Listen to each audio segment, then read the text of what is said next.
All right, welcome to Locker Room Talk Podcast. I am your host, Corey Howarth, along with my co-host. Please introduce yourself, boys. Dallas Seymour. Okay, we got Daryl. Yo, it's Rich. Rich who? Let's call you Rich. Let's call you Let's call you Rich. I got you in my phone as Polo. I don't know if that's weird. Rich Polo. I like it. Next, Simon Khan, aka Latin over here. AKA Endorphin Performance Fucking Master. Okay. So, welcome to Locker Room Talk Podcast. How was this last weekend? Man, I worked. That's what I said, man. I was just working school. That's all I did. So, it was a light weekend for the boss. Okay. What about you, Simon? I had a very good, relaxing weekend. I worked, just to work out, had a little bit of fun, and just got ready for this week. Right. I mean, it was some shit. My Chargers lost. Some shit, like good. No, you saw the Duke game too? Oh my god, some bullshit. You understand? My Chargers lost. And it was a devastating loss for us. Bro, I almost threw. I had a beer bottle. I almost threw that shit. Like watching that, I was like, wait a second, you're at a bar, you can't do that. But that was not cool. My buzzer, that was cool. Oh, the UNC game? What are you talking about? Yeah, the UNC Duke. Yeah, the UNC Duke game. I'm not gonna lie. I am a UNC fan. Always have been, but I missed the game, boys. I'm disappointed.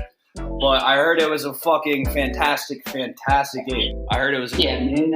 In overtime, like here we go. They should never even win the overtime. How did Cole Anthony look? Yeah, he was straight. He had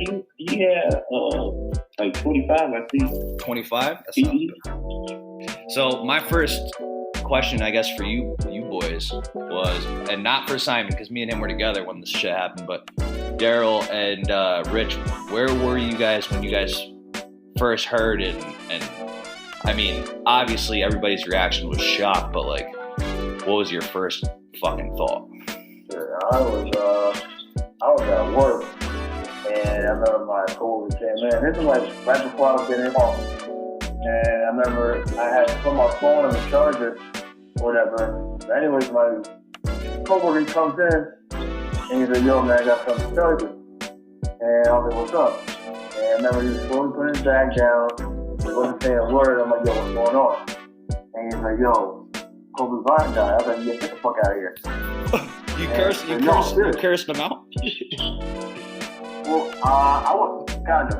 So I was like, so then he's like, "Nah, man, like, I'm serious." I was like, "No, he didn't. Like, stop lying, whatever." He's like, "No, like, I'm dead serious. Like, he just died." I was like, "How?" He's like, "He's on a helicopter." I was like, "Yeah, okay." Yeah, that just sounds unrealistic. Yeah, I was like, "All right." And then he was like, "Okay." Like, he was like, "All right," and left it alone. I was like, "All right, hold on. Let me go put my stuff down real quick." So, I put my stuff down or whatever, and he pulls out his phone, and he showed me like an article or whatever, and I was like, nah. Like, I still didn't believe it. So I think that's when I think you might have called me or whatever, but I missed it, and then my other friend had texted me, like saying like, "Did Kobe Bryant just die?" And I was like, "Wait a minute!" Like, so I go on Instagram, and then literally my whole news feed was just about Kobe Bryant. I was like, shit. Yeah. And then I remember finding out that like his daughter had died too. And I was like, shit, that just made it even worse. Yeah, that was a hard pill to swallow already knowing that Kobe died. Rich, what about you? Where were you, buddy? Shoot, I'll never forget. It was a Sunday because I was hooping at this gym. Well, I hope you would never forget. It was 2 fucking weeks ago. No, I'm just playing. All right, got it. But no, I remember I was at the gym and we just won the game. Then I checked my phone, and then I see TMZ just, like, I get TMZ Twitter notification saying, like, Kobe Bryant died in a helicopter crash. Yeah. And I was like, hold on, it's TMZ. They just probably, like, it's fake news. It ain't Kobe. Come on now. Kobe always flies the helicopter. I think they've given fake news before, too, so I get that. Right. So then I look at my group chat, I see they got video. It was a video on Twitter about that was his last ride on a helicopter. Then all of a sudden it was like saying Rick Fox was in the car in the vehicle too. I mean the helicopter too. Oh yeah. Yeah, there was some fucking terrible rumor about Rick Fox being on that. I don't know who made that up, because obviously it was fake. Yeah. But like, who goes out of their way to make that shit up? That's crazy. And it was like saying like Rick Fox's family was on there too. None of them were on there. They were saying all his daughters was on the helicopter also. In the beginning, yeah, everybody thought his whole family was on there. Kobe's family. Yeah. That's what I heard too. I was like, damn, like literally like all of them except for like Vanessa. Like, other than that, that's too much. But yeah, I just found out that was like a second older. So. Yeah, I mean, yeah. Now, Simon, you want to tell them where we were? Because me and Simon, I was back home. I was visiting back home for business and stuff. But me and Simon were in, I think, what was it, TJ Maxx, right? Because I had a gift card. Well, we were in TJ Maxx, about to have a nice, relaxing, fun Sunday, because it's not every day, you know, you come up to New York. And I get a message from one of my friends, Ed. And I'm in the bathroom. I'm in the bathroom, like, you know, same thing like you said. I was like, stop lying. Like, come on, man. Like, that's not true. Like, what are you talking about?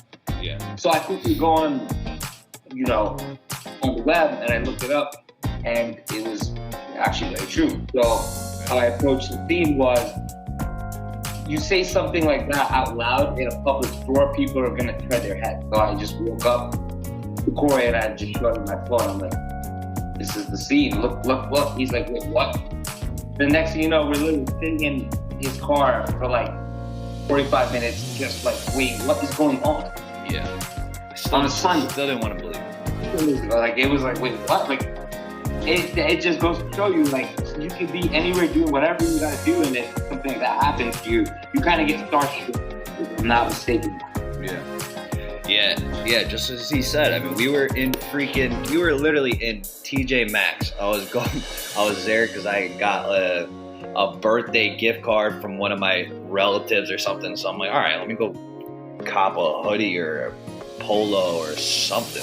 And trash ass clothes in there, by the way. There was like one decent Puma hoodie, and I was holding it. I remember I was at the rack, and Simon comes up, and he literally says, yo, I don't want to say this too loud, but look at this. And he shows me his phone, and it was like, it wasn't like an article from a fake site or anything. It was like one of the news, like Wall Street Journal type of headlines and shit. I'm like, wait, what? And so I go on freaking Instagram. I'm like, all right, out of everything, Instagram's like the timeline's gonna be the fastest as far as like, if Kobe died, people are posting that shit right now. So the first, like, as soon as I hit the Instagram button or whatever, it goes up to my timeline. The first post was from DJ Academics, and it was of the TMZ. It was like, reposting what TMZ posted, saying like Kobe passed. I'm like, what? Like, you can ask Simon. I was literally just leaning against the rack. I'm like, no. Like, I still didn't believe it, even after so I kept on scrolling, and then I see more posts. What? No. I'm like, Kobe can't fucking die, dude. And literally, asked Simon. I was walking around in TJ Maxx like a dumbass, like, wait, what? How the fuck is this happening? This is Kobe Bryant. That's like, it's the equivalent of like a Michael Jordan or LeBron James life, basically. The greatness factor, I mean, that could be argued, but still, he's of that same ilk, or whatever you want to call it, right? He's of that same tier of like invincibility, and then all of a sudden, dead. What? Now, and then his daughter's dead, and his daughter was one of the. He has what, four daughters? He just had a baby, right? So out of the three that's been around, the only one that really was taking basketball seriously, I believe was Gigi. I'm not too sure about the third child, but I know the older one, she's already like either in high school or about to go to college, right? So she's not really doing anything with basketball. Kobe was actually like, and you know Kobe, he's not gonna talk up somebody, even his own family. He's that competitive. He's not gonna talk up somebody if they don't have what it takes. and Kobe was in an interview, and they're asking him about his daughter, and he said, yeah, one time this fan came up to Kobe and was like, man, you need to have a boy so you can carry on the legacy. And I guess his daughter Gigi was there with Kobe while the fan was saying this, and she's like, hey, hold on, look, I got this, I'll carry this. And like just that, like she had that same type of like a killer instinct. And apparently she was like, I don't know too much about women's basketball, but apparently she was like one of the top 13-year-old females. So it's all just fucked up. It's pretty fucking sad.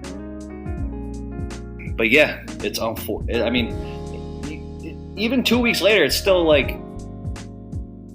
hard to believe, honestly. It's weird because usually after 2 weeks, even a family member.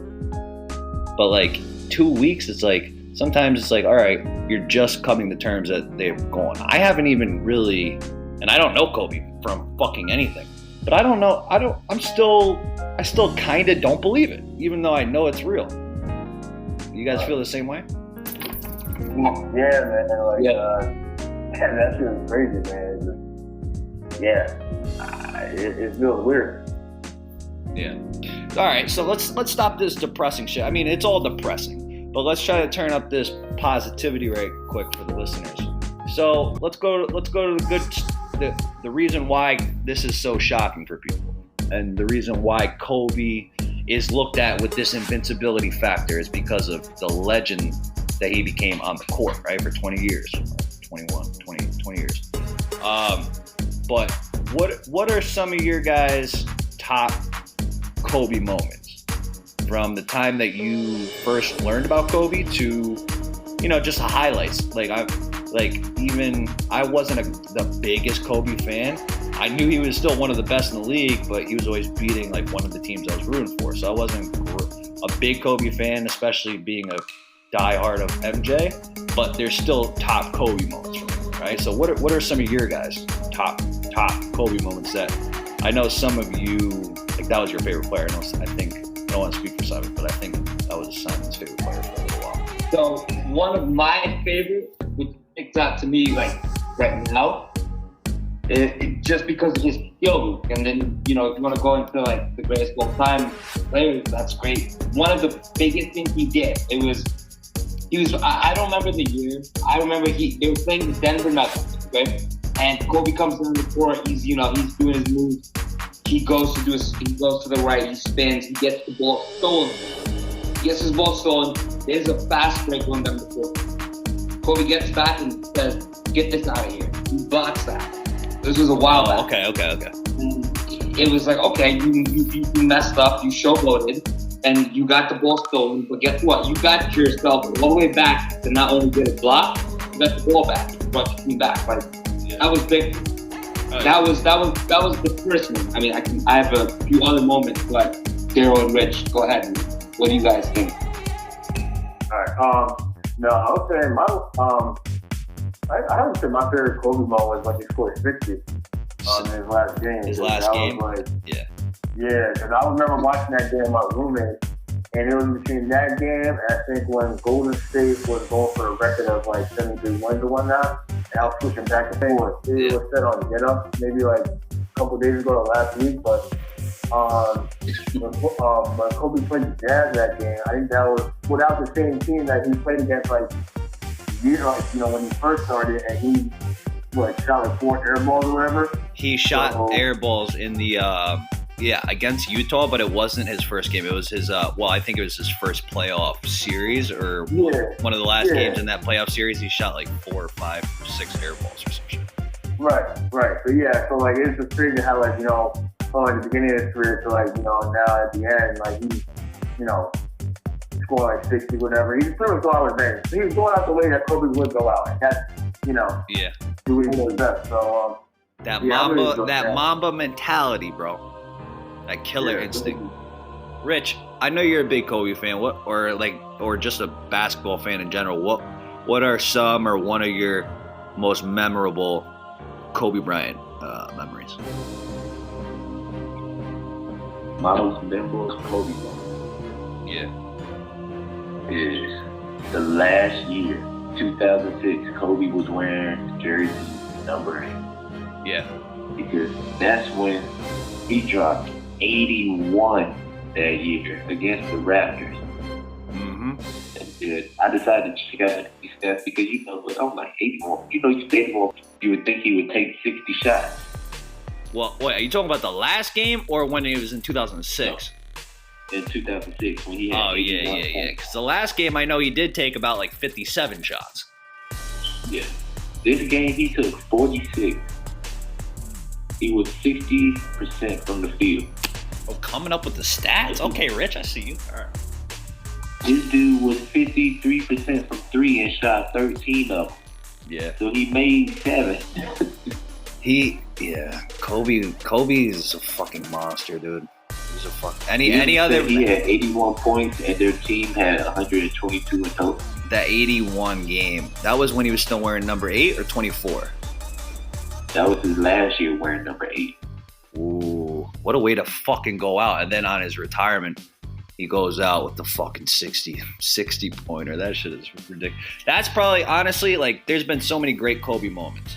A lot of them at the time I didn't look at as great because I was usually rooting against Kobe unless they were playing the Celtics, honestly. And that was solely because at the time, I'm a big MJ guy. LeBron was, he was, 2006, 2007. LeBron was just beginning to start making that playoffs, but he was showing how dominant he was, right? So that those MJ and LeBron comparisons were just starting. But those Kobe, Bryant, and MJ comparisons that was really the debate before like 2006, 2007, right? That was the debate. Who's better, Kobe or LeBron? A lot of people our age, like, it was half and half, I'd say. I'd say a lot of people our age, half were with MJ, but the fact that half of them were with Kobe really shows that Kobe was kind of the MJ of our age group generation coming up. Like the Devin Bookers, the Kyrie Irvings, everybody that's like 27, 28, 29, 30, they grew up watching Kobe. A lot of them when they got to the league, they got mentored by Kobe. That's why you see so much of like it hurt everybody, because everybody that's in the league right now, they're of the age group that Kobe was the guy before LeBron when they were coming up, when they were 10, 11, 12, shooting basketballs in the driveway and shit, right? That's why people say Kobe and shit when they shoot in the trash can, or they're outside just playing like 3, 2, 1, Kobe. You know what I mean? Like, that's fucking global. That's a global saying after somebody shoots something. That's fucking crazy.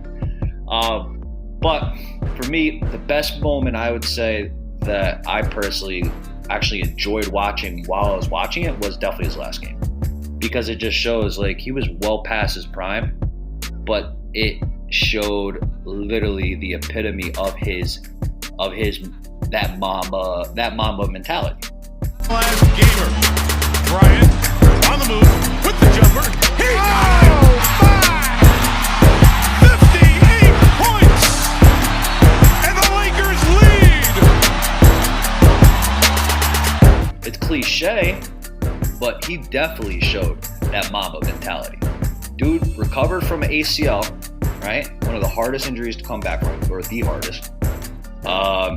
Tore ACL, or am I saying that right, Daryl? Or torn Achilles or something, right? Yeah, it was an Achilles. Okay, so he rehabbed that as an elder on a later part of his 30s, came back, and as his last NBA game, when the lights were on, when literally his numbers were on the floor, like literally in the wood, the 8 and the 24, he put up fucking 60 points in his last NBA game, bro. MJ hasn't done, no, none of the greats that we put up in the top 10 have done that. Or come close on their last game, past their prime. And he was playing like he was when he wore that number 8 in 2006, when he was doing the 81. Bro, the guy scored 60 points at like fucking 38, 39 years old, schooling guys that were in their prime in 24, 25, 26. Schooling them. They knew who the ball was going to. He still scored 60. For me, I don't mean to be long-winded, but that showed that Mamba mentality, that killer instinct, and not to mention it, but the instinct that they say LeBron doesn't have. What Jordan and Kobe have or had, they say that LeBron doesn't have. I think he can get it, but I don't think it's a natural instinct like it is with Kobe and MJ. But that's just me. You guys got anything to add on that? Nah, man. What was it? Oh, it was my bad. Like, is there something that an interview or something that he said or a quote that he said maybe that you even before he died would use, right? Or was there something that you maybe have learned from his mindset that you can implement in your work, or when you work out, or when you're trying to do better than what you did at whatever it is? Like I feel like what Kobe's actually that was good. That was a good way of putting it, actually, bro. Thank you, bro. Good way of putting it. It's very simple. He said one thing for me at least. You want something, go get it. Like nothing, you can have excessive amount of talent, you can have excessive amount of genetics, you can have everything you want, anything. You can have superpowers, right? Facts. But you don't have the ability to work hard and the ability to mentally be, like he said, crazy. I'm crazy. I will work hard. This guy had to take 400 shots and make his shots before he left the gym a day. He didn't have the most athletic ability. Yeah, he is Kobe and he did use 6'6" and he had a good basketball body frame, but he wasn't skinny. Coming into NBA, he developed a lot of knee problems and growing pains and all this stuff. He developed a skill work. Skill is developed. Skill is not given. Right. Talent is given. I have the talent to jump 60 inches because I got good genes. I don't have the skill work to shoot a basketball over a hoop while I'm getting fouled. This is one of the games, I don't know if you guys saw this. Yeah, 24 in his jersey. Again, they're playing OKC. He shot the ball over the backboard, made the shot, and had a free throw. That's skill. That's another good moment. I remember that. And I respect him because I'm always going to be a New York fan even if the Knicks suck. Sorry, Nick, you guys are not doing good. I'm a born and raised New Yorker, but I'm more of a player person. Kobe developed skill. He developed skill to the point where he knew what he was good at, right? He knew what he was good at, and he made it better. And he took what he was not good at, and he made it even better. So really what he did was he took his strength, and he made it a lethal weapon. He took his weaknesses and made it a strength. Right. So he put time. When you put time into something, you're going to be tough to beat. That's why he has that killer instinct. That's why he said he was good. And that's why he can say what he wants to say. And that's why when he walked into the league his first year, he pretty much said, hey, stop, fuck off. Like, you're not in shape, I'm going to just shoot the ball. Yeah, his skill work wasn't there, but his mindset was, I have the ability to work harder than you because I don't give a fuck. That's a fact. That's what I think. That's a fact. I agree with that. Yeah, for real. Couldn't hear it. They were saying that after the game they got blown out, Kobe was so pissed, and this is how this speaks to his competitiveness. He got back in the Lakers locker room, and he made everybody that was wearing Kobe's to take them off and put them in the fucking middle of the room. He took all of the Kobe's that they put in the middle. Like, he literally made grown men take his Kobe's off their feet, and he threw them all in the trash and said, "You can't wear these because you guys are fucking soft." Amen. You know, I think I heard about that too. So yeah, I heard about that I think a while ago when he did that. So I mean, yeah, man. I mean, it's like you try to fit to his shoes, but you can't. So why are you even wearing them? You know, throw that shit in the trash. I know. I agree with you, bro. I'm just saying, you don't hear stories about that with other players. With like something like that is funny because that just shows how his will that he had to win. But that also shows the fucking dog in him, dude. This guy didn't give a fuck about your feelings. He just wanted, you better be on board to help this train win. And if you're not, get the fuck off. That's basically what he was saying. Dude was a winner, bro. He was a winner. He was one of the last including like D-Wade and Dirk and now Kawhi, but he was one of the last few people to really lead a team to a few different championships by himself. I mean, they had Powell, and they had some other role players, but he was the guy. Without him, they're not beating the Celtics, you know? So Kobe, for me, and that leads me into my next question that I want Rich to kind of lead this off on. But, like, my question for you is, well, let's briefly go through the top 5. Let's not do a full debate on that. But, like, where does Kobe fit in that for you guys, the greatest of all time? And has it changed since he died for you? No. No? No, absolutely. He's always been number 2 to me. Number 2? Absolutely. Okay. Why? Because Jordan is definitely number 1. We can, if like you said, we're not going to debate on that. Jordan is always been number 1 for me. Kobe is number 2 because and I know you guys all played ball. Rich, I don't know you, but you sound like a baller. I think Rich played ball, right? You were a baller. I heard Rich played ball. So, but going into playing basketball, like, I don't have the biggest aesthetics to play ball. I'm 5'8", soaking wet. Like, I better develop some skill. I better learn how to shoot the ball. I better learn how to handle my defender, dribble the ball, to be good. Kobe showed that. And growing up, it was an inspiration to me. More than anything, it was like, wow, like, a guy like this can actually dominate a game because he's not just gifted with excessive amounts of size, muscle mass, and he just dominates. And also that killer instinct. If you ask me a question, who do I want to have that ball with? I'm down by 2, right? I hit a 3 to win it, but we take 2 and we go to overtime. I'm picking Jordan or Kobe. I'm not picking LeBron James. Oh, wow. Yo, you just came up. I don't mean to interrupt, but you just came up with a great next question. All right. Good job. All right. Okay, thanks. I'm going to use that next question. I'm going to have you lead that off on the next question. As who would you rather have to take the last? This is the next question, so don't answer yet. But who would you rather have to take the last shot, Jordan or Kobe? That's a fucking great debate. That's a great debate, bro. It depends on the situation. It depends on the defense. It depends on the team you're playing, and it depends on the position you're in. Well, let's get Daryl and Rich's opinion on where Kobe is top 5, and then we'll go. Who should take the last shot? Go ahead, Rich. Rich, are you still on the line or are you eating Cheetos? What the fuck are you doing? Rich! Oh, wait. Oh, shit, he's not on there. Oh, wait, why is he not? Wait.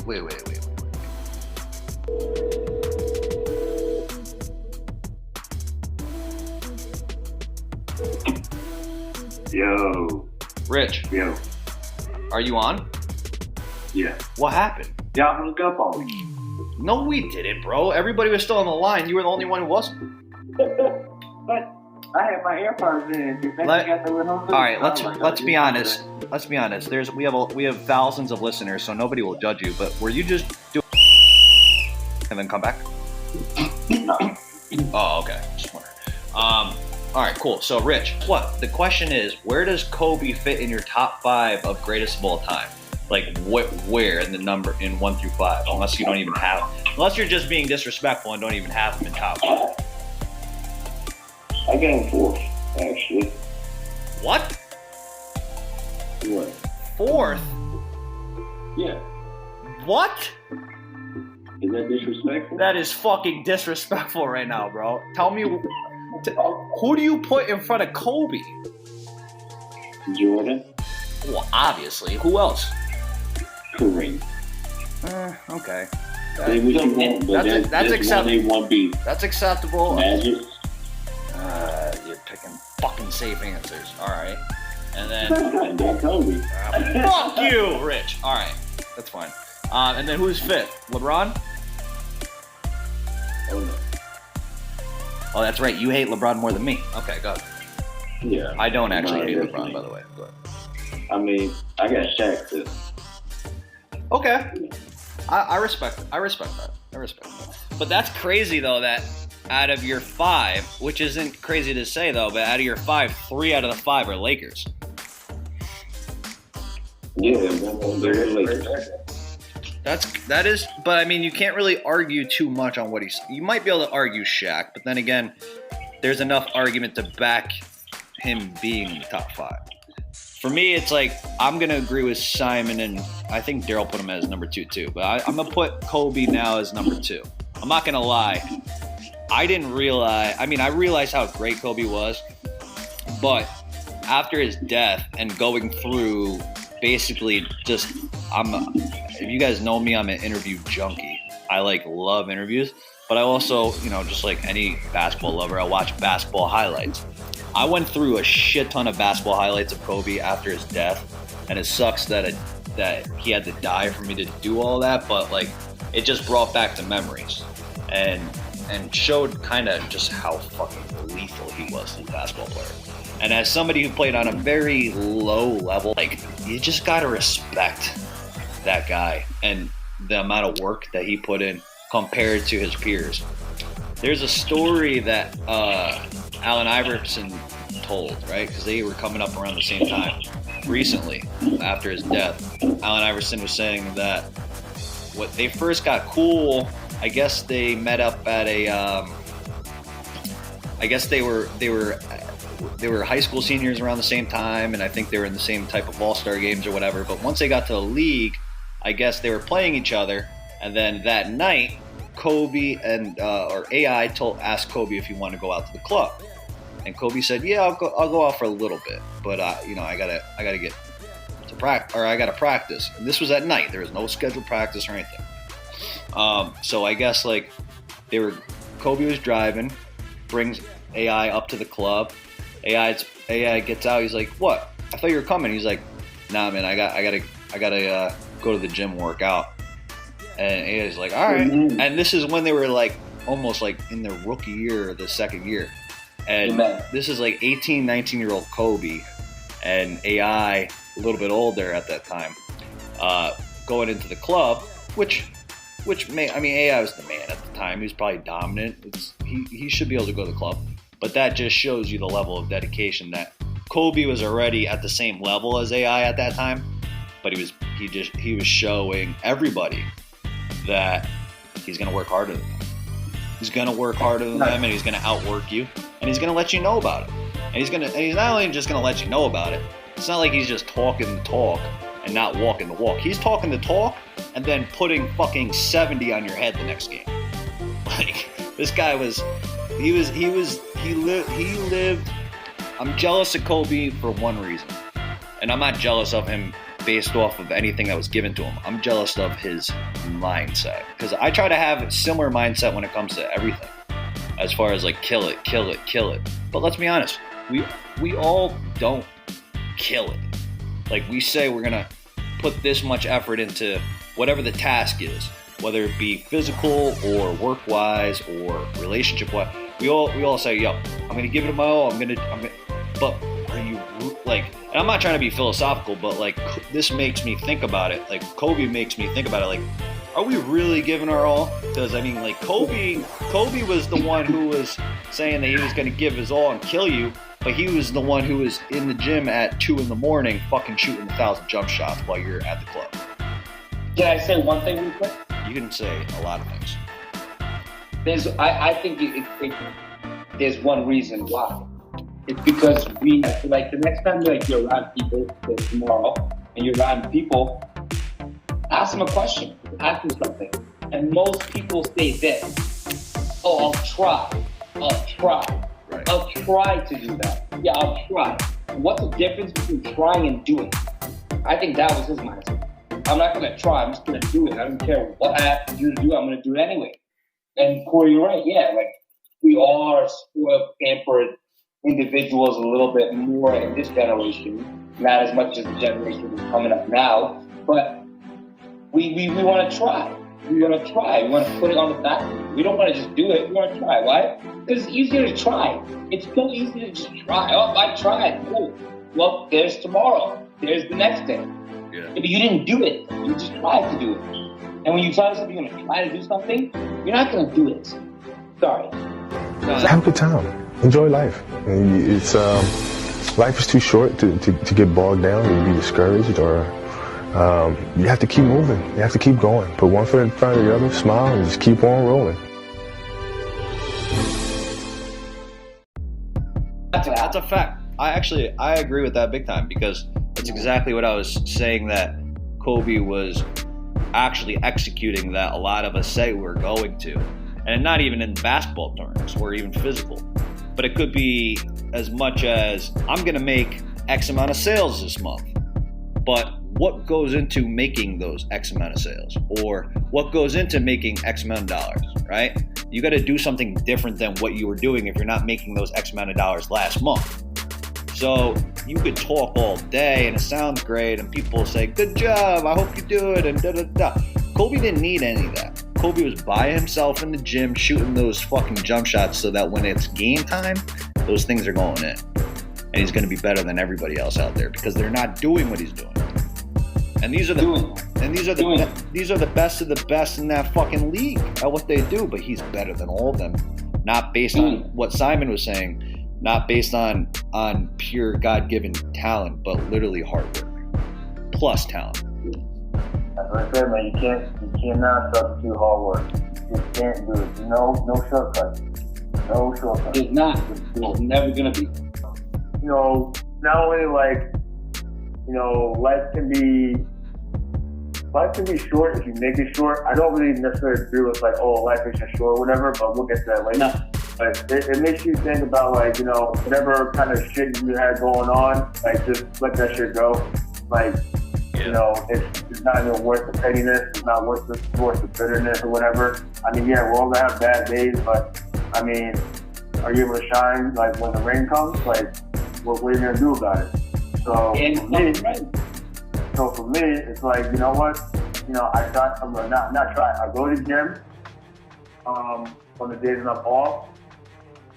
Every single time I'm off, I go to the gym. I go to 5 o'clock in the morning, and I go between 5:30 and 6 o'clock. I'm usually at the gym for 2-3 hours, and I come home, and then, if I have class that day, I still go to my online class, I still go to my internship, and then I do the same shit the next day when I'm off. But you know what's crazy, Daryl? And you're doing more than most people, right? But you know what's crazy is that for Kobe, when you talk about, and it's different industries, different tasks, different responsibilities, different everything, right? But if you're talking about the grand scheme of being great at basketball versus being great at what you're doing, the reason why I'm praising Kobe's work ethic is because what you just said, yes, you're working harder than the next man, but what Kobe did compared to the best in the world as far as basketball goes, he superseded that because he did more than just being a hard worker. He was the hardest worker out of 400 people, 500 of the best players in the world, right? That's Rich. Actually, wait, Rich is, I still don't even know if Rich is still on here. It's so quiet. Rich. Yeah, I'm still here. All right. Rich, was there anything that you took away from, I mean, obviously it's all unfortunate, but was there anything that you took away from the Kobe death as far as a positive, positive outlet or outlook, I want to say, positive outlook that you could take from it? As far as, I mean it's hard to even make something positive out of that shit, but. Honestly, I think his lifestyle taught us all one thing, and that's give it all you got while you still got it, because we never know when our time is up. That's a fact. That's a fact. When he loved basketball, he wasn't like these other people. He wasn't doing no analyst stuff. He wasn't, you know what I'm saying? He wasn't doing anything to be associated with basketball anymore just because he gave basketball all he had while he was still in the NBA. Yep. That's a fact. He pursued a new career once he retired. Didn't even think about basketball. He said he wasn't watching basketball until Gigi got him to watch it again. Yep, I heard that too. Because she wanted to play. Amen. He was proud. He was proud of her. You saw how he was pushing that. Yeah. And not even to mention the Netflix, ESPN. I mean the ESPN Plus show he got. Yeah. No, everything he was doing, he gave it all he had. This man won the Oscar after he retired. Like, look. Oh yeah, we didn't even talk. That's a good point too. We didn't even talk about that. He won an Oscar after he was retired as one of the best basketball players ever. I feel better than winning a championship, to be honest with you. I swear I do. It's growing up as a kid, I dreamt of winning championships, and working really hard to make that dream come true. But then, like, to have something like this seemingly come out of left field, and I heard a lot of people tell me when I started writing, and they would ask me, what are you going to do when you retire? And I'd say, well, I want to be a writer. I want to be a storyteller. And I got a lot of, yeah, that's cute. That's cute. You'll be depressed when your career is over and you'll come back to playing. To be here right now and to have like a sense of validation is, dude, this is crazy, man. I was a little worried about turning this into a film. I'd never done something like that before. And we were in a house and we were talking about it as a family. And my little 11-year-old Gianna goes, well, Dad, you always tell us to go after our dreams, so man up. Man up. So I had to man up and go for it. I mean, that nobody does that, but that just shows that I think it was definitely, I mean, as much as this might have had people questioning faith and God and all that other stuff, that kind of revalidates it for me as far as like just the accolades that he had, right? Nobody's done that before. Like, won 5 championships, been one of the most dominant basketball players ever, and then 2 years later after retirement wins an Oscar in a completely different type of industry, different type of field, different type of judges, one of the most prestigious writing and artist awards ever. Kobe's out of the game for 2 years after a 20-year career, going in from 18 to almost 40, and he's fucking winning an Oscar 2 years after his 20-year career. I mean, it's just, the guy was incredibly intelligent. Like, he spoke like 4 or 5 different languages. He didn't. That's why it's stupid when people say you need it. Like, you're not smart if you don't go to college. Bitch, who the fuck are you talking to? Like, some of the smartest people in the world didn't go to college. That has nothing to do with it. Kobe was an extremely intelligent person. And that's why he was as successful as he was, not only on the court, but off the court, marketing, sponsorships, and then just strategizing and almost like moving into a new field and dominating that way. Dominating a field professionally as a writer the way he did on the court. You know how hard that is to do when you don't know that industry and you've only been doing one thing for 20 years at the highest level, and then you move on to the next thing, and then you take that Mamba mentality into writing, and then you win an Oscar? Bro, you're a fucking unreal person. What you come to realize is that the goal that he set out initially of becoming the greatest of all time was a very fickle one. And when you realize that the most important thing in life is how your career moves and touches those around you and how it carries forward to the next generation. When you realize that's what makes true greatness. If I had the power to turn back time, I would never use it. I don't think about it. Because then every moment that you go through means absolutely nothing, but you can always go back and do it again. So it loses its flavor, it loses its beauty. When things are final and moments won't ever come again. To be able to have the power to go back and re-experience those things is... That's why I got to give it up. A lot about his work ethic. Yeah. When you think about it. Kobe, it just sucks, man. It still sucks so much. Crazy work ethic.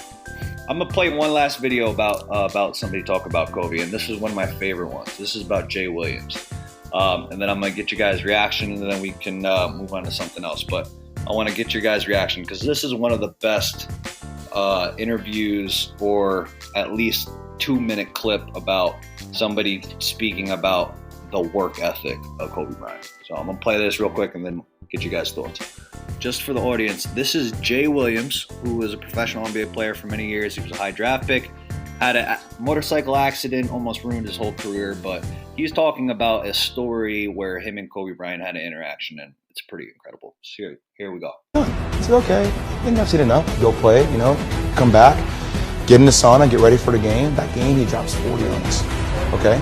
And after the game is over, I'm like, I have to ask this guy. Like, I have to understand, like, why he works like that. Right. So after the game is over, I'm like, hey, Kobe, like, why were you in the gym for so long? He's like, because I saw you come in. and I wanted you to know that it doesn't matter how hard you work, that I'm willing to work harder than you. Wow. You inspired me to be better. Right. And it was the first time I started to see this level of competitiveness where I said, I need to start doing more. Right. Wow. But you never get better if you're not willing to put in the time. And basketball is very similar to the game of life. There's going to be ups and downs. It's not always going to be easy. There are going to be challenges. There's still going to be curveballs thrown at me. But if you put in the work and you constantly put in the work, that's the only way you're going to grow. I've heard that interview for a while. I think this is even before Kobe had died. I listened to that. It might have been over a month ago or so. I don't know how long this came out, but yeah, man. I mean, it just for time, you guys know me forever. But like my father, he used to wake up around like rest in peace. 4:40. He used to wake up around like 4:45, 5:05, whatever. I'm like, Dad, where you going? He said, I'm going to the gym. And what? Hell yeah. So, and he's always been an early bird because that's what his mother had taught him. And he's like, if you get shit done in the morning, you don't got to worry about for the rest of the day. So, Daryl, can I interrupt real quick? Before you get enough, I want to ask Daryl something really quickly. He used to go to Planet Fitness. Yeah. I know, bro. I was working. He would scan in. Yeah. Dude. I saw him like at least a good 4 times a week. He would just scan in, and I'm like, what the hell? Like, I remember that actually, man. So the only thing I wanted to say was a testament to what Daryl was saying. It's not really anybody's business, and it's only Daryl's business if he wants to put that out there. But Daryl had some personal loss in his family a few years ago that was traumatic, and more than most of us ever have. And but one thing I will say about his dad, well, other than the fact that he was the nicest dude to me for like the whole time I knew him, but he was one of the hardest working dads of my friends that I've seen. He was very rarely at home, and it wasn't because he was like some people like out there playing on his wife or doing whatever. He wasn't doing the fucked up shit. He was actually out there working. Daryl, where's your dad? Working. Daryl, where's your dad? Working. Daryl, where's your dad? Working. I would see him come home, then in the morning he'd be gone, work again. Daryl's dad was one of the hardest working people that I just saw from a distance. And I can't speak to that like Daryl can, obviously, but I just wanted to back you up on that. Your dad was super hardworking, at least from what I saw. Yeah, that's where I get it from. I mean, I be working overtime like crazy, and he's like, what, son? Like, sometimes you gotta do it. You gotta do it. Yeah. But you also gotta work smart. So, but yeah, man. I mean, like, the whole thing with Jay was what he was saying. It's like, yeah, man. Like, I hear about some people waking up around like 7, 8 a.m., whatever. I'm like, dude, I already been up for like 4 hours, and I already went to the gym, and I already did this, and I already did that, and you just getting up. 7, 8 a.m. is very late for most Americans and most people in this industry. Like, no one forces you to get up at 4 o'clock, 5 o'clock, 6 o'clock to work out. Work might force you to do that, but willpower is not going to force you to do that. You have a choice every day.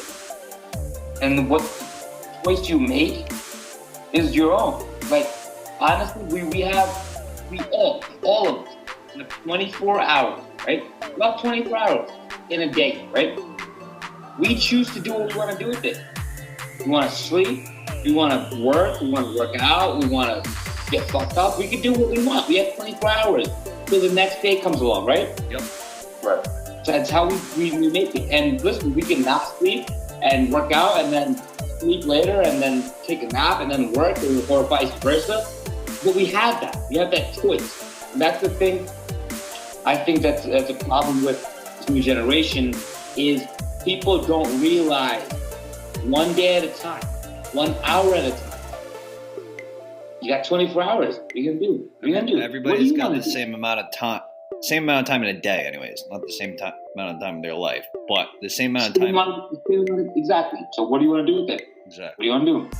And Rich, I'm going to ask Rich a question here, but the last thing I'll leave off on the Kobe thing is that one thing I will learn, that I've learned, and it's cliche, and I know a lot of people are saying it, but I got to say is that this death affected me more than some of my, and this sounds bad, but more than some of my family members that passed away.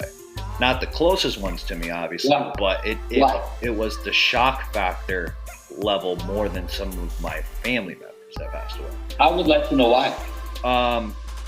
I think not only me, but I think a lot of you guys, maybe, I don't want to speak for you guys, but I want to say just basketball enthusiasts, especially, I think it's because ever since we were born, right? Or, well, from the time that we really knew what the sky was the sky and a basketball is a basketball, we were only, 4 or 5? I was about 5 years old when Kobe was rookie, right? So by the time I really understood what the NBA was and basketball, and my love for basketball probably started around 8, 7, 8, 9, whatever. By that time, Kobe was already a star, or if not an all-star or a superstar in the league, right? Because they were in the 2000 finals against the Nets. That hit close to home because we're from New York, and I don't know. Rich, where are you from? I'm from North Carolina. Okay, well, forget about Rich. No, I'm just joking. But no, we grew up watching when the Knicks still sucked that era, but that was the time when you could still kind of watch the Nets games on the Yes Network, and you had the J Kids and the Kerry Kittles and Keith Van Horn, and they would go up against that prime time Kobe and Shaq before Shaq left for the Heat and all that. That's when they won their first championship in 2000, right? 2001. And so at that time, that just kind of shows that timeline why Kobe left so much of an impact more than most do when they die, especially on this generation of NBA players, is because they were all around the same age as we were when Kobe was in his prime. We were all 8, 9, 10, 11-year-old kids. That's the time when you're the most impressionable, especially when you're a fan of a sport. Right? So it's you grew up with Kobe. Even though he was older than us, we grew up with Kobe. We've seen him from the beginning out of high school to retirement, scoring 60 in the last game. And then 3 or 4 years later, he dies. So it's super fucking what the fuck just happened? This guy's not supposed to die. We only got to see him throughout his NBA career. Then he wins an Oscar, and now he's dead. He had so I think the fact that we thought he had so much more to do made that shock factor even worse. Or did he have something more to do, or did he? There's only a reason he was still a legend. Or did he do what he had to do, and we don't realize he did what he had to do because we have higher expectations. And this is one of the problems in the society. I have an expectation about you, and you. Because I'm so concerned about you, not concerned about myself. That, we might have had so much more to do for our eyes to see, but maybe he felt that. And he obviously did, because it's this big of a topic and it's this big of a deal. So, a lot of people, you're not going to just tell stuff, you're not going to just be like, a legend just died. No, you're not going to say that. He might have done what his father was. We just didn't realize that. Yeah, I get that. Hey, Rich, are you still there? Yeah. Oh, shit. Okay. I thought you went to fucking somewhere, Pizza Hut or something. Oh, okay, cool. Chilling. All right, cool. So, Rich, I have a question for you. What? Take your MJ bias aside, and I can say that because I'm right there with you on the MJ train. MJ, or Kobe? 3 seconds left on the clock. Game 7, NBA championships. Who are you giving the last shot to? And we're gonna go to Simon and Daryl after this, but Rich, I want to hear what you got to say. Kobe or MJ? Kobe or MJ on the last shot, and why? Game 7. And this was a courtesy of Simon brought this question up. I want to give him his credit. I'll go MJ. And my reason is because MJ was so competitive. Yes, Kobe was too. But Jordan didn't even let the series go past 6 games. That's what we keep failing to realize. All right, take the 6 game. Jordan to a 7th game. Take the stats away, right? And I like to use the stats too, right? But take the rings away. Don't take the rings away.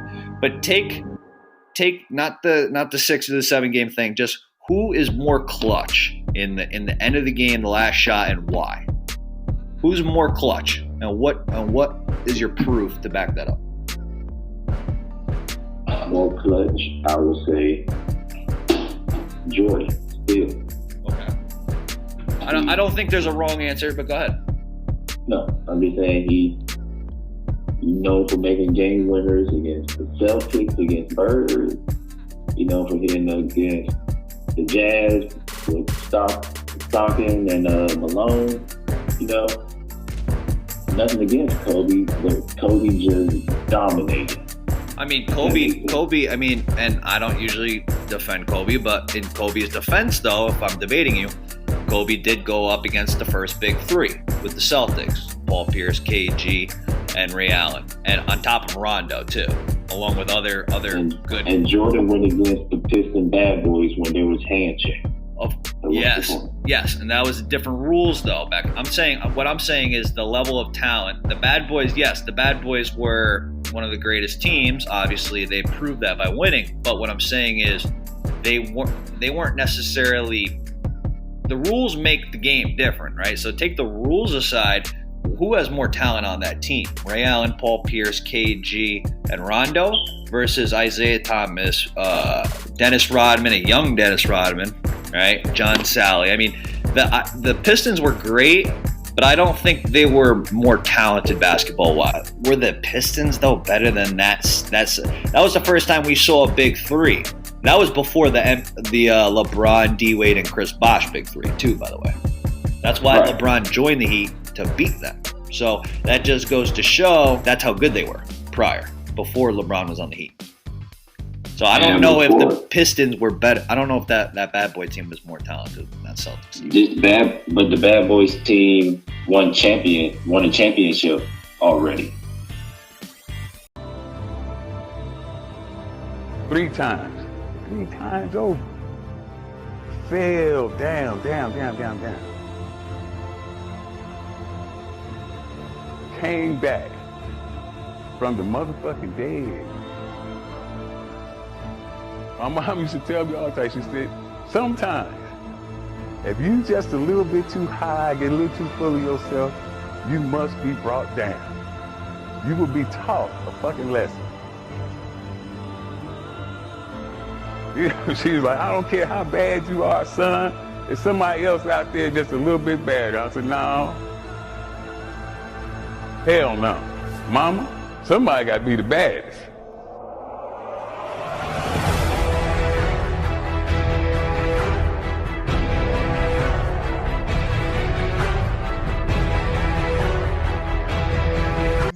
So that big 3 didn't even win a championship yet. They did the first year, I believe, that they went up against Kobe, right? Yeah. And after that first year, they was contenders, but they was irrelevant. They weren't irrelevant. They were one of the best teams, if not the best team in the league. What are you talking? Like the Celtics? Because they never really got back to it anymore. Bro, they went to the finals again against Kobe and he won. What are you talking? Like, you make they finals won the first very year. relevant. They won. They was a one and done. They weren't one and done. They've been in the finals multiple times. Then they turned into the Clippers Lob City record. Oh, you're just talking out your asshole right now. No, because after Boston won, Miami, the big 3 happened in Miami. That was after we're talking about. They won 1 championship. That was after the Kobe. Well, let's see. When did LeBron go to the Heat? In 2000. The year after the big 3.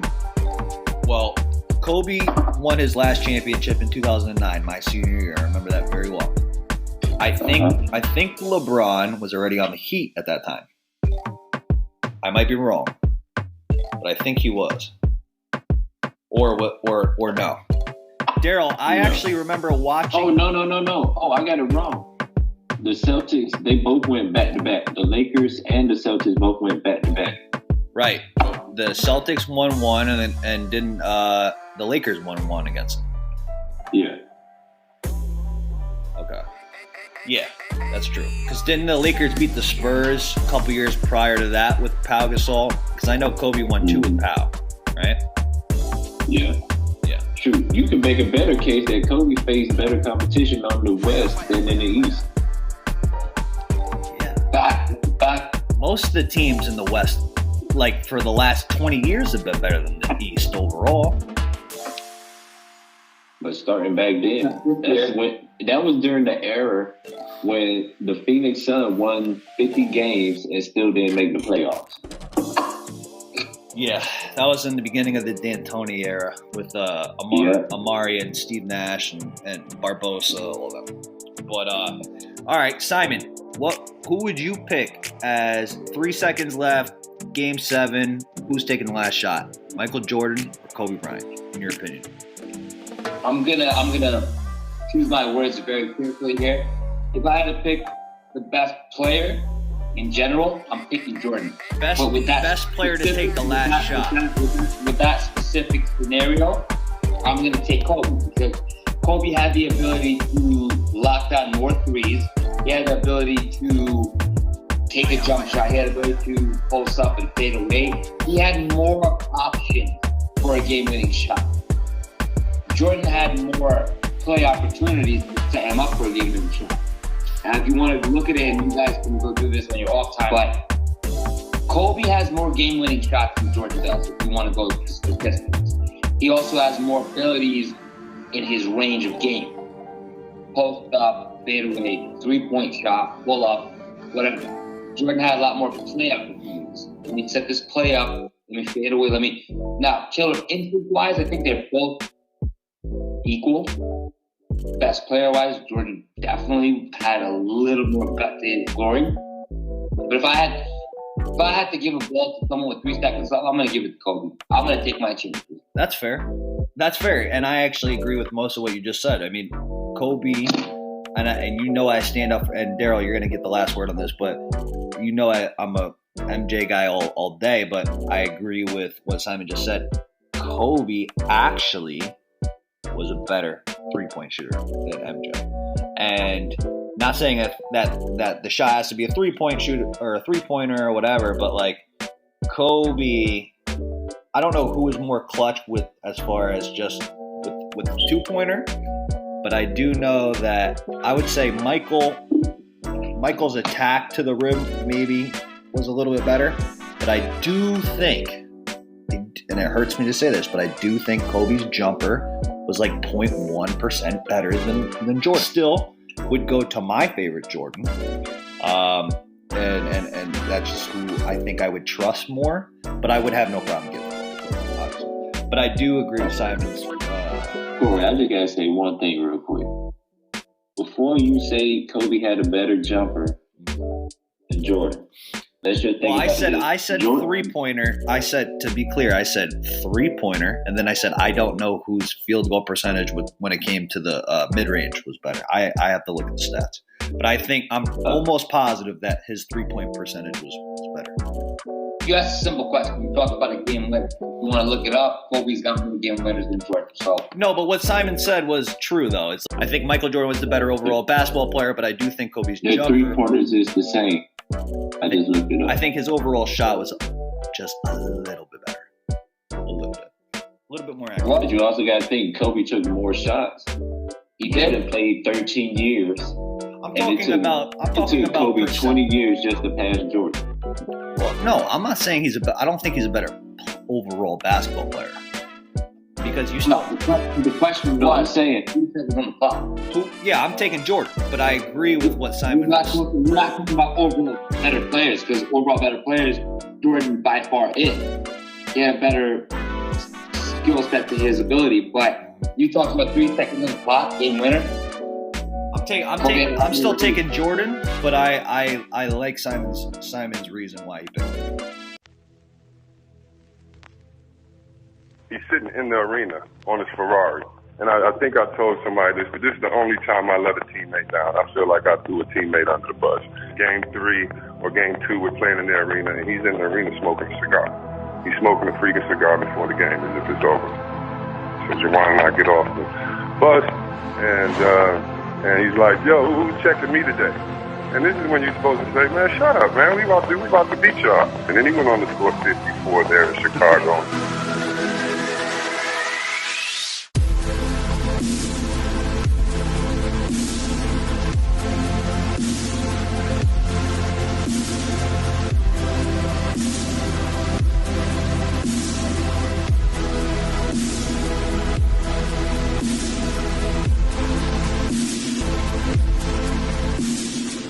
I just got into that mode and I couldn't get out of it. I think for me, between those two, I mean, that's tough. I mean, it's like Kobe is a carbon copy of Michael Jordan, but if I had to depend on, say, like the universe, I think I had to go with Jordan.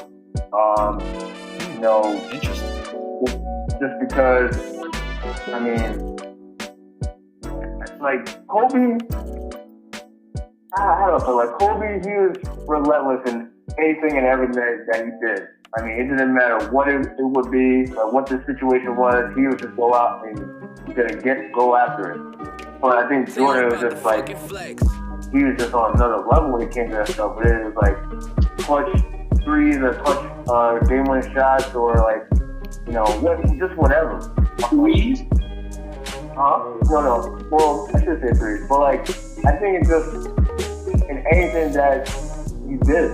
Like, I mean, we can't like just look at the rings that he got or the MVPs that he got. I mean, compared to Kobe, he got 5 regular season MVPs to Kobe's 1, and then he got 6 finals MVPs compared to Kobe's 2. Even though, I mean, you can argue that Shaq, you know, was there and stuff like that, but.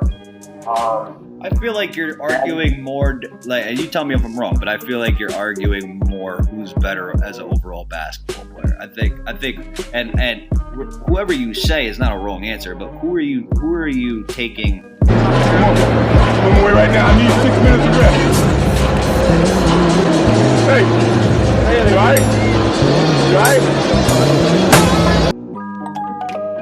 For the last shot, and why specifically just for that last shot? Well, I mean, I still pick Jordan. I'm trying to think of what game that was. Was it game 6 in the final, or whichever finals it was, when he hit the shot over Craig D'Lo? Against the Cavs? Yeah. I don't watch it yet. But, yeah, I think it's like in that kind of moment. Like, and that was what, 5th or 6th ring? That was like, I think that was like his 5th ring. I want to say. Well, that was still the Eastern Conference finals. I want to say that wasn't the championship because they're both in the East. Right. Well, I mean, still, I mean, he's in the playoffs or whatever, but yeah, all of it. I think for me, it's just like he got it. There's no wrong answers. There's no wrong answers. Right. Now, I want to get you guys' last take on this though. Have you guys saw the Gail King? But she was putting dirt on Kobe's name after he just died. So there's like a big outrage right now against her.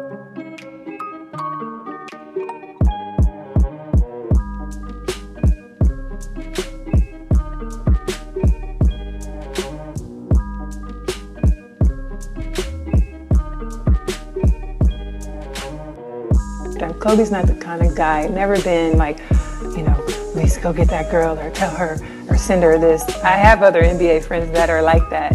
Kobe's, he was never like that. I just never have ever seen him being the kind of person that would do something to violate a woman or be aggressive in that way. That's just not the person that I know. But Lisa, you wouldn't see it though. As his friend, you wouldn't see it. And that's possible. Mm-hmm. it's just I just don't believe that. And I'm not saying things didn't happen. I just don't believe that things didn't happen with force. Is it even a fair question to talk about it, considering he's no longer with us and that it was history? I think that the media should be more respectful at this time. It's like. So that's all really we need to hear. That was the clip that's really been going around, and people are pissed off at this interviewer because there really was no reason for her to kind of just. Not only did she bring it up, I get bringing it up because it's part of what happened with him, but it's a difference when she's like, I never saw that behavior from him, and then she's like, well, you wouldn't see that, you wouldn't know, he wouldn't tell you. Like, that's like, all right, what the fuck are we doing here? This guy just died, and you're talking about you wouldn't know if he's really a rapist. Like, it's kind of fucking uncalled for. What do you guys think?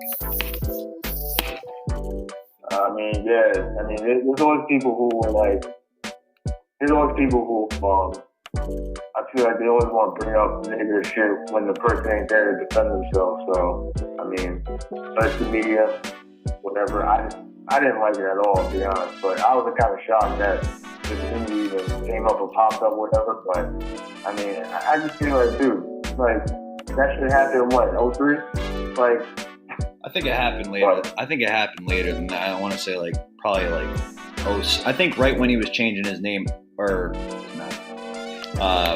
his number from 8 to 24. I think it was right around that time.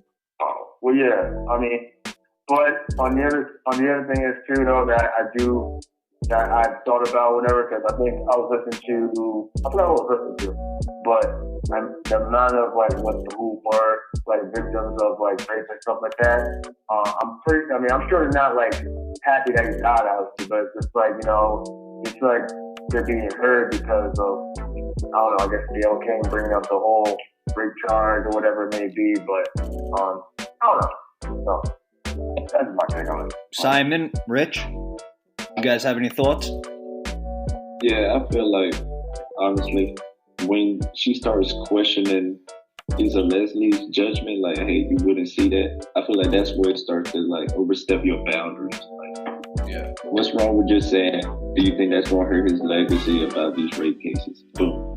Yeah, and just accepting the answer because that was his friend. Right. Like, why are you trying to push some button? This guy just died. Why are you trying to throw fucking dirt on his name? I get it's part of his history, but why do we need to talk about that when it's especially so fresh, you know? And Lisa brought up a good point. You could have asked him this when he was alive for 41 years. Exactly. At the end of the day,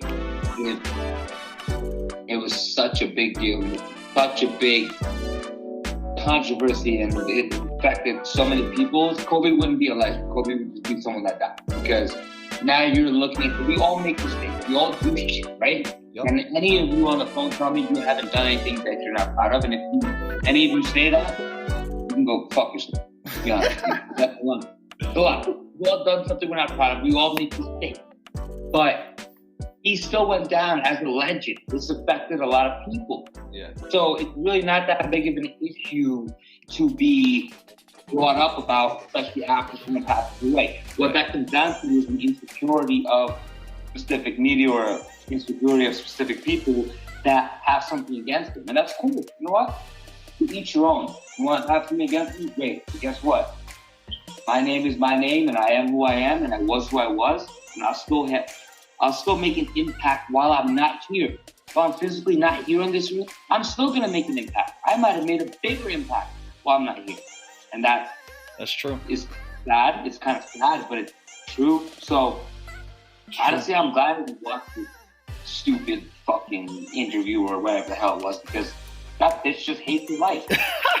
Yo, that's why, Simon just made a great segue, because this is what Snoop Dogg had to say about this. This shit was whole, and people are pissed off at Snoop Dogg, but honestly, and all right, here we go. G.O.A.T, out of pocket for that shit.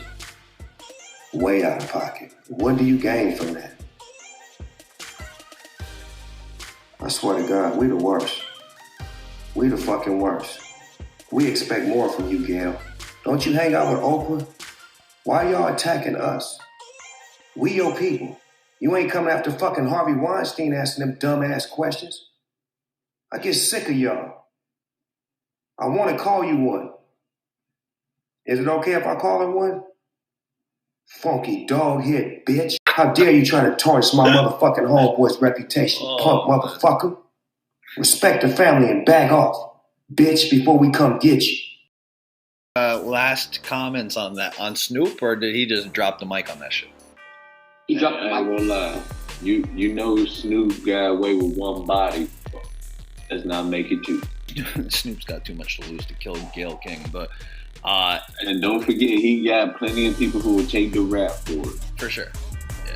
Yeah. But he just released an apology video though about it, saying with no harm in the message, because I know he had all types of Crips ready to attack.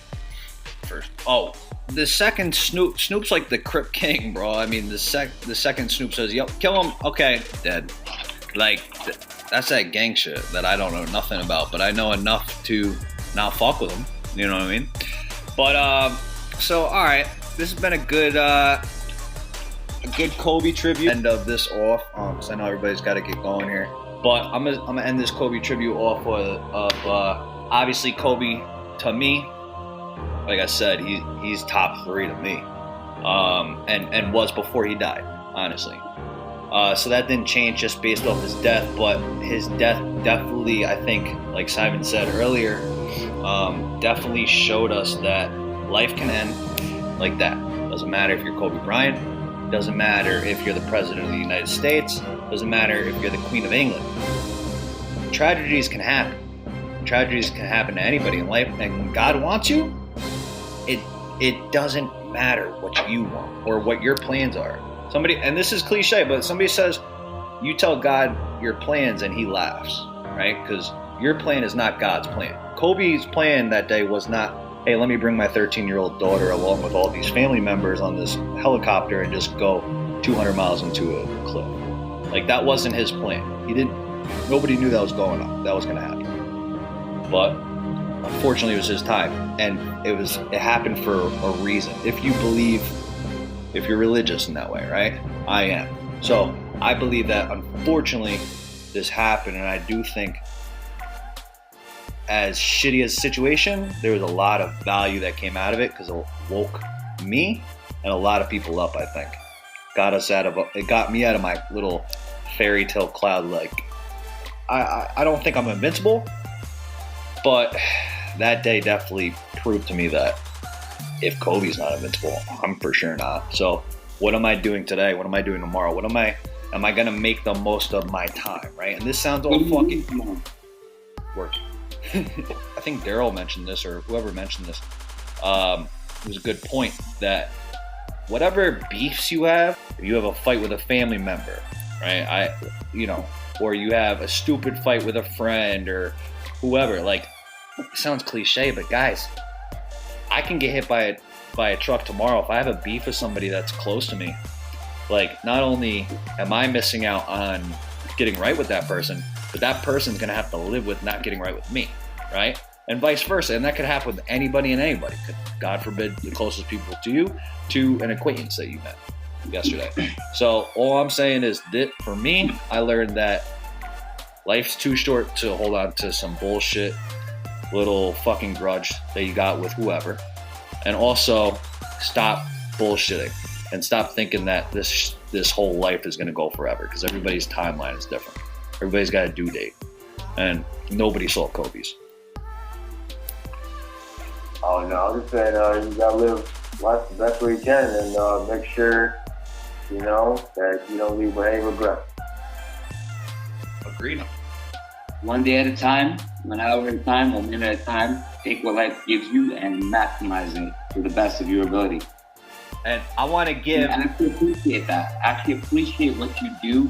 Even if you do even if you're doing something that's not great. Like, let's say you struggle. Appreciate your fucking struggle, because it's going to be better when you make it, Facts. Appreciate everything. Facts. Rich, what do you got for us? Yeah. What I got for y'all is Give it all you got. Either be all in, all out. No need to half-ass. Give what all you got, Rich? Be fucking specific. No, I'm just joking. All right. You know what I'm saying? Just be all in or all out. There ain't no time to like bullshit. Be all in, be all out, and that could be in the pussy too. Ain't got time to waste. Sorry. Yeah. It could be in whatever. That was immature. All right. All right, Rich, just because I was an asshole and I cut you off, let's start off with you, then we'll go Simon, then Daryl, then me. A song, Hidden Gems. This is the end of the podcast. This is what we end the podcast off with because everybody's got to go do their shit and be successful tomorrow. Get that Mamba mentality. But what's a hidden gem that you would like to share to the audience that maybe they you think that they probably haven't heard, or you think that they need to listen more to? And it could be a poppin' song. Tory Lanez just came out with a song called "Broken a Minute." Is that your choice? Yeah, that's my choice. "Broken a Minute" by Tory Lanez. Broken a Minute. All right, here we go. Tory Lanez, "Broken a Minute." Yeah, the word to my nigga. Okay. That was Tory Lanez, "Broken a Minute." I like it. That shit was short as fuck though. Pause. But yeah, that shit was short as fuck. But I fuck with it. All right, Simon, what was your song, bro? Farewell. No pun intended by Eminem. Ooh, I like that song actually. So here we go. This is "Farewell" by Eminem. Same as it ever was. Yeah, say it'll change, but it never does. Ain't gonna ever, cause you're the cause of my pain and the medicine. Never met someone who played games with my head is one.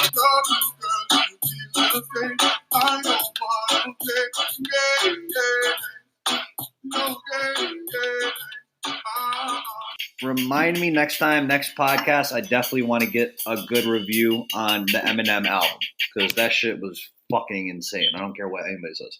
I know me and Simon fucking were bumping that shit. But Daryl, what do you got for me? Count My Blessings. That's with Anna Wise featuring Denzel Curry. All right. Can I get a please, or like, are we just not gonna have manners today? Or what okay. Count My Blessing, plural, or? Yeah. You said Anna Wise. I thought you said Banana Cries. What? What?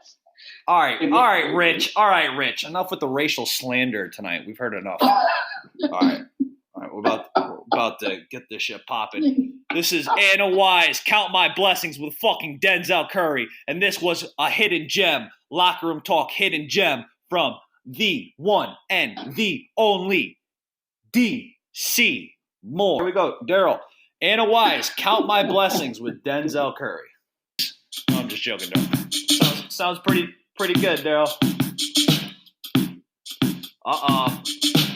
Ooh, okay, Daryl. I see where you're taking us.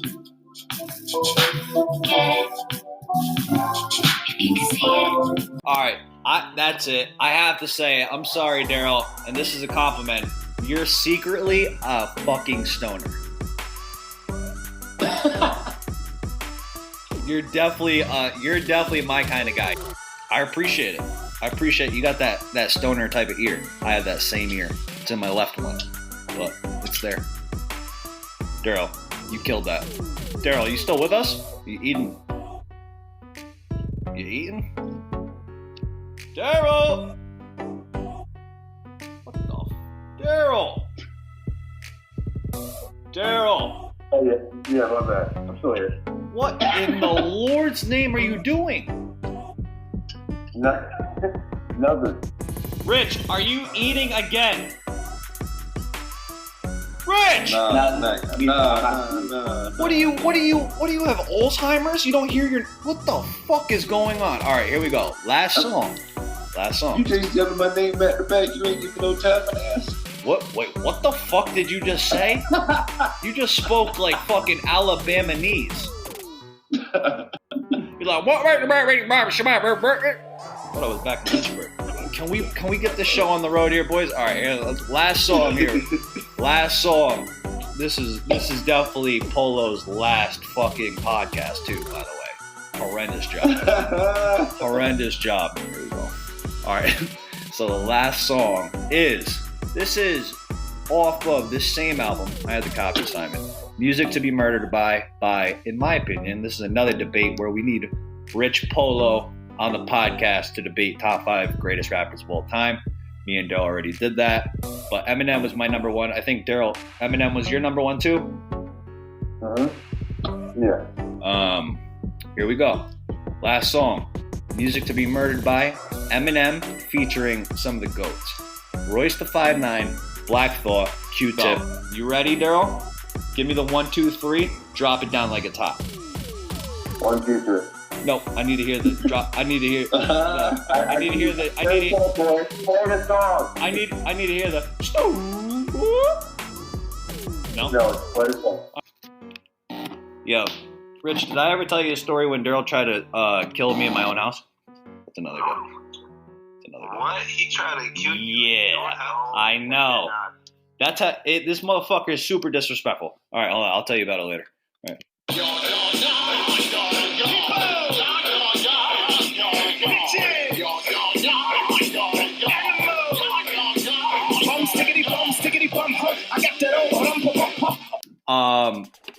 So yeah, we're just gonna end that shit off. So you guys want to sign off? Go ahead, Daryl, Simon, Rich. Who wants to start off? Sign us off on the podcast here.